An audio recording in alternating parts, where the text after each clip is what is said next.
Bonjour à toutes, bonjour à tous. Donc moi, je vais vous amener un petit peu plus loin que la Corse. Nous allons partir pour Copenhague, là où j'ai eu la chance l'année dernière de faire un voyage d'études avec la Fondation. Et c'était un voyage d'études qui tournait autour de l'habitat durable et plus exactement autour des écoquartiers. Donc nous avons eu la chance, une fois à Copenhague, de visiter avec un architecte et des ingénieurs les nouveaux écoquartiers. Et donc j'ai décidé, pour bien débuter cette journée, de faire preuve de positivisme et de vous présenter 9 solutions concrètes existantes sur l'habitat durable. Donc je vais commencer par l'énergie, car oui, au Danemark, depuis 1970, ils ont l'éolien. Donc ils ont fait le pari, donc depuis plus de 50 ans, de baser leur mix énergétique sur l'éolien. Et aujourd'hui, plus de 50% de leur mix énergétique est composé d'énergie à base de vent. Mais ce n'est pas la seule énergie renouvelable qui est utilisée au Danemark. Donc, comme vous le savez, ils sont bien plus au nord que nous, au 56e parallèle, là où le soleil brille beaucoup moins fort. Et pourtant, ils ont décidé de se doter de panneaux solaires. Ce qui peut paraître très étonnant, car la plupart des bâtiments publics, mais aussi privés, sont équipés de panneaux solaires. Et donc ici, je vous présente le nouveau bâtiment des Nations Unies, qui se trouve dans le quartier de Nordenhaven, au nord de Copenhague, et qui est équipé de pas moins de 1400 panneaux solaires sur sa toiture. Ça permet au bâtiment d'être quasiment autonome en énergie, et même lors des surproductions, d'alimenter le quartier alentour. Et on va rester sur le soleil avec ce dispositif de volet anti-solaire qui permet en été de couper les rayons du soleil et donc d'éviter que la chaleur entre dans le bâtiment, limitant ainsi les besoins en climatisation, et qui vont s'ouvrir pendant l'hiver pour capter justement la chaleur du soleil et limiter également la consommation d'énergie pour le chauffage. On va rester sur ce bâtiment un petit peu plus longtemps car j'ai beaucoup aimé leur circuit de climatisation. Donc la ville de Copenhague, c'est une ville qui est construite sur des canaux et ils ont tiré parti de cet avantage en créant un circuit de climatisation au fond du canal qui se trouve à proximité du bâtiment. Comment ça fonctionne ? Il y a une pompe qui vient capter l'air chaud à l'intérieur du bâtiment, qui l'injecte dans une canalisation qui passe au fond du canal, et ensuite, naturellement, cet air chaud est refroidi et réinjecté dans le bâtiment. Il faut savoir qu'à Copenhague, même en plein été, l'eau du canal ne dépasse pas les 17 degrés, d'où cette solution. Et ça élimine presque totalement le besoin en climatisation pour refroidir le bâtiment en été. Dernière petite innovation sur ce bâtiment, c'est la récupération des eaux de pluie. Donc, dans un pays où il pleut abondamment et où la ressource en eau est quand même bien plus élevée qu'ici, ils ont décidé de récolter l'eau de pluie pour l'eau sanitaire dans le bâtiment. Donc, on parle de toilettes, d'eau de ménage, mais aussi pour se laver les mains lorsque l'eau est filtrée et traitée au préalable. Et donc, chaque année, c'est 3 millions de litres d'eau qui sont captés sur le toit seulement de ce bâtiment à Copenhague. Pour vous donner une idée, c'est 500 000 chasses d'eau économisées.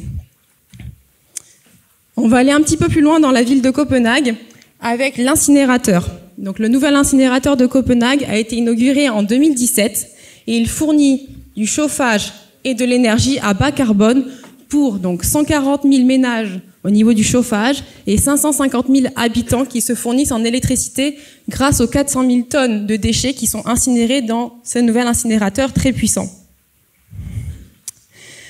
On a eu la chance d'aller dans des écoquartiers, donc Nordenhaven et aussi Carlsberg City, qui sont 2 quartiers en plein essor. Et ce que j'ai beaucoup aimé dans ces quartiers, ça a été l'idée du recyclage. Donc il faut savoir qu'à Copenhague, la plupart des bâtiments historiques sont construits en briques, et donc ils ont décidé de recycler cet élément. Soit avec un procédé qui permet de délier le mortier et de récupérer la brique pour la réutiliser telle qu'elle comme matériau de construction, soit, malheureusement, ce processus a échoué sur quelques bâtiments et c'était la brique qui fondait et le mortier qui restait intact. Donc ce qu'ils ont décidé de faire, c'est de découper des pans de murs et de venir les coller directement sur les façades pour garder une unité architecturale dans la ville. Donc ça, c'est un exemple de bâtiment que nous avons pu voir avec la Fondation lors de notre voyage. Lorsqu'on se balade dans les écoquartiers de Carlsberg, on se rend compte qu'il y a énormément d'espaces verts, comme le prouve cette photo. Comme vous pouvez le voir, c'est souvent des copropriétés au sein desquelles il y a un espace vert, donc soit un jardin paysager, soit un potager, soit des jeux pour enfants. Et la ville de Copenhague se targue d'avoir un espace vert à moins de 300 mètres de chaque habitation. Dans ces nouveaux quartiers, comme vous pouvez le voir, la végétation est très proche. Pourquoi ? Tout simplement parce que des études danoises ont prouvé qu'il y avait un lien privilégié entre l'accès direct à l'extérieur et le bien-être des gens. Donc ils ont décidé au sein de chaque nouvelle construction de mettre un accès direct à l'extérieur, que ce soit une terrasse ou un jardin. Et un point très intéressant dans ce nouveau quartier, il y a un nouvel hôpital et toutes les chambres sont équipées d'une terrasse avec un jardin privatif. L'idée qu'il y a derrière tout ça, c'est d'accélérer la guérison et la convalescence des patients pour qu'ils retournent à leur vie normale et qu'ils quittent l'hôpital et désengorger l'hôpital. Enfin, une dernière innovation assez surprenante, c'est les zones de rétention d'eau de pluie. En fait, à Copenhague, en 2011, il y a eu une période de précipitation extrême durant laquelle une quantité très abondante d'eau est tombée et malheureusement, ça a inondé de nombreux quartiers. Donc, ils ont décidé de construire pour pas moins de 1,6 milliard d'euros des zones de rétention d'eau de pluie pour protéger la ville. Donc, l'idée, c'est de construire des zones qui sont en dessous du niveau normal, qui sont des zones de jeux pour enfants, qui peuvent être aussi des jardins. Et en cas de forte pluie, ces zones-là sont remplies d'eau pour éviter une inondation de la ville. Je finirai ma présentation par la législation. Donc, il n'y a pas très longtemps, j'ai entendu une étude qui disait que, selon l'opinion publique, le politique est toujours le dernier à réagir.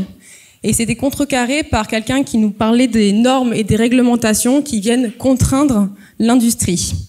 Donc, l'idée ici, c'était de vous présenter les nouvelles réglementations danoises pour l'habitation, donc les habitats durables. Pour tous les bâtiments neufs de moins de 1000 m², aucune réglementation jusqu'en 2025. Par contre, pour tous les bâtiments neufs de plus de 1000 m², il y a une réglementation obligatoire en vigueur qui est de 12 kg de CO2 équivalent par mètre carré par an d'émission. Pour vous donner une idée, c'est un bâtiment de classe B. Ensuite, pour tout bâtiment neuf de plus ou moins de 1000 m², donc 100% des bâtiments neufs, ils devront respecter cette norme en allant en diminuant au fur et à mesure des années. Ici, on est sur un bâtiment à 7,5 kg de CO2 équivalent par an. Donc ça signifie qu'on est sur un bâtiment de classe A. Et on a aussi des projets pilotes basés sur le volontariat. Donc ce sont des bâtiments qui ont une étiquette bâtiment bas carbone. Et donc là, sur ces projets pilotes, on est encore plus exigeant avec une réduction entre 8 jusqu'à 5 kg de CO2 équivalent par an par mètre carré. Donc l'idée de cette présentation, c'était de vous présenter tout un panel de solutions. Donc l'énergie avec l'éolien et aussi les panneaux solaires. Du côté technique aussi avec tout ce qui est récupération des eaux de pluie. Peut-être un petit peu des solutions vertueuses avec le recyclage des briques.